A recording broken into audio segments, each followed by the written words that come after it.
నమస్తే రమగారు. నమస్తే జయ. రమగారు, మనకి కొన్ని దేవాలయాల్లో నిమ్మకాయలో దీపం పెడుతూ ఉంటారండి.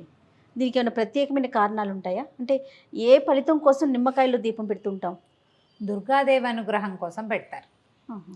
నిమ్మకాయ దీపం మామూలు సమయాల్లో వాటికంటే కూడా రాహుకాలంలో పెట్టడం విధానం. అవును. ఈ రాహుకాలం అంటే ఇది ఎప్పుడు వస్తుంది? రోజుకి ఒక టైం ఉంది. మంగళవారం 3 నుంచి 4:30 దాకా సాయంకాలం, ఓ పావు గంట 10 నిమిషాలు అటు ఇటుగా ఉంటుంది, 3 to 4:30. శుక్రవారం 10:30 to 12. ఈ 2 రోజుల్లోనే ప్రత్యేకంగా మనం దుర్గాదేవి కోసం పెడతాం. దీంతోపాటు అష్టమి నాడు పెట్టచ్చు. అష్టమి ఏ వారమైనా సరే, అష్టమి ఏ వారం అయితే ఆ వారానికి సరిపడిన రాహుకాలంలో చూసి పెట్టుకోవచ్చు. కానీ ఎక్కువగా ఇది మన ప్రాంతపు సాంప్రదాయంగా కనపడదు జయ. తమిళనాడులో బాగా పెడతారండి. కామాక్షి దీపం అని పెడతారు. అక్కడ పైగా రాహుకాలం వాళ్ళు పాటిస్తారు. అవును. మనకి రాహుకాలం పాటింపు మన దగ్గర ఉండదు. మనం వర్జ్యం పాటిస్తాం. వర్జ్యం ఎప్పుడుంది అని చూస్తాం. అవును. వర్జ్యం చూసుకుని పనిచేయటం మన విధానం. క్రమంగా ఏమైందంటే గ్లోబలైజేషన్లో భాగంగా ప్రపంచ దేశాలను వదిలిపెట్టినా మన రాష్ట్రాల్లోనే కొన్ని పద్ధతులు అక్కడి నుంచి ఇక్కడికి వచ్చిన వాళ్ళు, మా పక్కింట్లో నువ్వు మీ అమ్మగారి పుట్టిలు మద్రాసు, అట్లా వాళ్ళు పాటిస్తారు. నువ్వు చెప్తావు అబ్బో రాహుకాలం, ఎందుకంటే మీరు రాహుకాలను వెళ్ళారు అందుకే మీ పని అవ్వలేదంటే నా బుర్రలో అది ఫిక్స్ అవుతుంది. నేను మెల్లిగా రాహుకాలాన్ని పాటించడం మొదలు పెడతా. క్రమంగా మా ఇంటి సంప్రదాయం కింద మారిపోతుంది. జనరల్గా చాలా విధానాలు ఇలాగే వస్తాయి. వీటిలలో ఆహారపు అలవాట్లు, ఆహారపు విధానాలు, పూజలు, పండగలకు చేసేవి, కొత్త బట్టలు కట్టుకోవటాలు, ఇలాంటి వ్యవహారాలన్నీ కూడా ఏమనాలి, ఆధ్యాత్మికమైనవి, ధార్మికమైన విషయాలన్నీ కూడా ఇతరుల నుంచి మనం కాపీ చేసేవి, నేర్చుకునేవి, అలవరుచుకునేవి ఎక్కువగా ఉంటాయి. వాట్లల్లో మనకి వచ్చిన వాట్లలో రాహుకాల దీపం ఒకటి. భక్తి కూడా అంతే చూడు, అది కూడా అంతే, అలాగే వస్తాయి. ఈ రాహుకాల దీపం ఒక 15-20 ఏళ్ల నాడు అసలు కనపడేదే కాదు. హైదరాబాద్లో స్కందగిరిలో కామాక్షి అమ్మవారిది ఒక అమ్మవారి దేవాలయం, ఉపాలయం, అక్కడ కనిపించేవి నేను 25-27 ఇయర్స్ బ్యాక్ నేను చూశాను. తర్వాత క్రమంగా మన దగ్గర ఉన్న దుర్గాలయాల్లో కూడా కనిపించడం మొదలెట్టింది. 4, 5, 6 పెట్టేవాళ్ళు. ఇప్పుడు వేల సంఖ్యలో పెడుతున్నారు. భక్తి ఈ రకంగానే డెవలప్ అవుతుంది. భక్తి అంటే నమ్మిక అవి కాదు, విధానాలు కాపీ చేసుకుంటాం మనం. మంచిదేగా, మన ఇంట్లో అలవాట్లేదు అని నేను అన్నాను అనుకో, మన వైపు అలవాట్లేదు, ఏమైంది అమ్మవారికేగా, మంచిదేగా, ఊళ్ళో పెట్టడం కాదని అనలేం మనం. అవును. అది చేశాక మనకి ఏదైనా ఒక శుభమో ఒక సానుకూలమైనది ఒకటి కనపడింది అనుకో, ఇంకా మానబుద్ధి కాదు, అవును చేయాలనిపిస్తుంది. బోల్డ్ అని విధానాలు ఉన్నాయి దానికి. శుక్రవారం కానీ మంగళవారం కానీ రాహుకాలంలో అమ్మవారి సన్నిధిలో దీపం పెట్టుకోవచ్చు. ఒక్క దీపం నుంచి 9 దీపాల వరకు ఒక దీపం పెడతారు. ఒకే నిమ్మకాయ ఒక డిప్పలోనే, ఆ నిమ్మ డిప్పలు వెనక్కి తిప్పి దాంట్లో ఆవునేతి దీపాన్ని వెలిగించటం ఒక పద్ధతి. నువ్వుల నూనె వెలిగిస్తే మంచిదని మొన్న మధ్య ఎవరో చెప్పారు నాకు. సరే మనకు ఒకటి తెలుసు, స్వధర్మ నిధనమే మంచిది, ఎందుకు వచ్చిన కోలా కొత్త ఐడియాలు తీసుకోకూడదు అనుకున్నా. కానీ నేను ఒకటి తర్వాత 3 దీపాలు పెడతారు, 5, 9 పెడతారు. 9 దేవాలయ నియమంగా చెప్తారు. 9 పెడతారు. 9 డిప్పలు, 9 డిప్పలు పెడతారా? ఓకే. ఓ 5 కాయలు కోసి అదేలే 5ని 10 డిప్పలు తీసేసి ఒక డిప్ప పక్కన పెట్టేస్తారు. మిగతా వాటిలలో ఈ డిప్పలు వెనక్కి తిప్పిన డిప్పల్లో పెడతారు. ఒక చోట ఒక దేవాలయంలో అయితే అసలు డిప్ప వెనక్కి తిప్పకుండా నిమ్మకాయ కట్ చేయటం, దాని మీదే ఆవునేతి దీపాన్ని ఒత్తిని ఆవునేతిలో నానబెట్టారు, అది ఎత్తి పెట్టారు. ఓకే. చాలామంది ఎట్లా చేస్తారంటే విధానాలు ఒకళ్ళనొకళ్ళు కాపీ చేస్తాం కదా. ఈ నిమ్మకాయ రసం పిండేస్తారు, దాన్ని పారబోయకుండా ఆ నిమ్మ రసంతో పులిహార చేసి నివేదన పెడతారు. అమ్మవారు ఎట్లాగూ మన పసుపచ్చ అన్నం ఇష్టం, హరిద్రాన్నైక రసిక అని చెప్తారు లలితలో. అవును అవును. ఆవిడకి హరిద్రాన్నం అంటే ఇష్టం, పసుపు అన్నం అంటే పులిహోర ఇష్టం. నిమ్మకాయ పులిహోర అమ్మవారికి నివేదన, రసం పారే ఎక్కర్లేదు, అది కూడా అమ్మ సేవలోనే వినియోగింపబడుతుంది కాబట్టి మనం ఇలా పెట్టుకోవచ్చు. రమ్మగారు, దేవాలయాల్లోనే వెలిగించాలా, ఇంట్లో కూడా పెట్టుకోవచ్చా?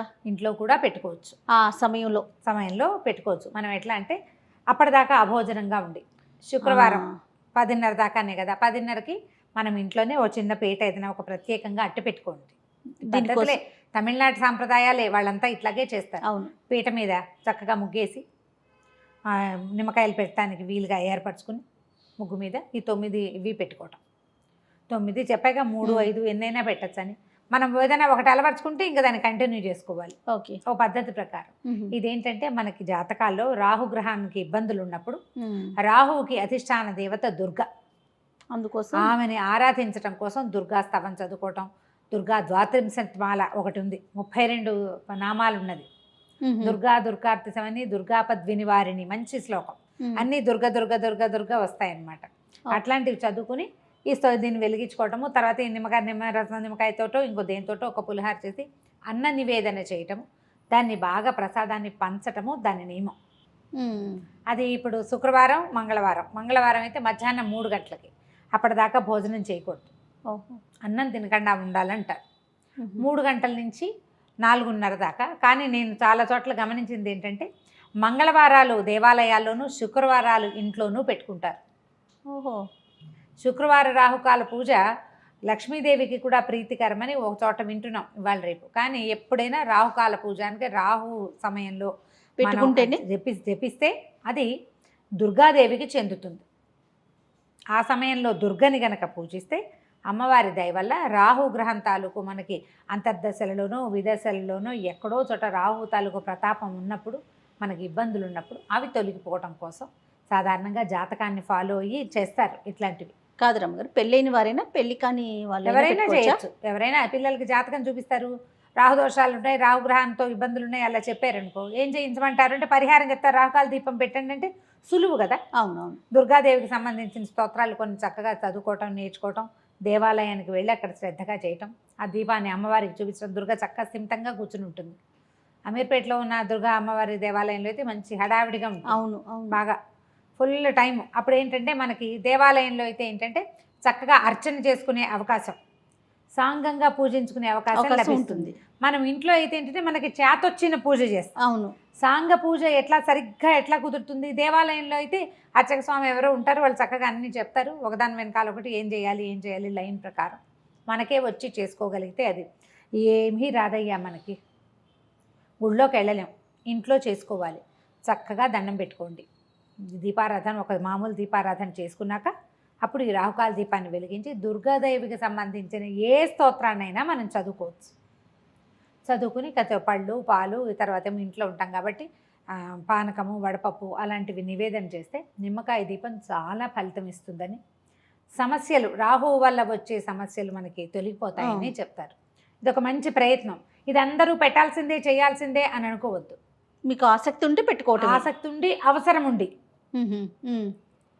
ఇది మనకి గ్రహదోషాలు ఉన్న వాళ్ళకి చాలా బాగా ఫలితాన్ని ఇస్తుంది. మామూలుగా పెట్టుకుంటే కూడా మంచిదే. మేము శుక్రవారాలు మా లెక్క ఏంటంటే ఆ 12 గంటల దాకా ఉండాలి దీపారాధన. మామూలుగా కూడా ఉంటుంది. శుక్రవారం ఏదైనా కాస్త అటు ఇటుగా లేట్ అయినా, పూజ లేట్ అయినా కూడా 10:30 లోపల దీపం పెట్టాలి, 10 రాకాలానికి ముందే దీపం పెట్టాలి అని పెట్టుకుంటాము. ఒక్కొక్క నియమం, మనం సింపుల్ నియమం పెట్టుకోవాలన్నమాట. మనం చేయగలగాలి కదా. ఏదైనా పెద్దది బరువు పెట్టుకోవడం సులువు, దానికోసం ఇంటిలి పాది ఇబ్బంది పడేలాగా ఉండకూడదు. ఈజీగా చేసుకుంటే కనుక మామూలుగా దుర్గా ఆరాధనే చాలా అత్యద్భుతమైన ఫలితాన్ని ఇస్తుంది. భయం పోగొడుతుంది. ఆపదలలో కూడా మన వెన్నంటి ఉండి, ఆపదలు రావని చెప్పలేము, వస్తాయి, వచ్చినా కూడా వాటిని తట్టుకోగలం, తప్పించుకోగలం, ఎవరిదైనా సహాయం లభిస్తుంది. అందుకని ఎప్పుడు దుర్గా పూజ చాలా సత్ఫలితాలను ఇస్తుంది. అందులో ఇదొక విధానం. తప్పకుండా. నమస్తే. నమస్తే.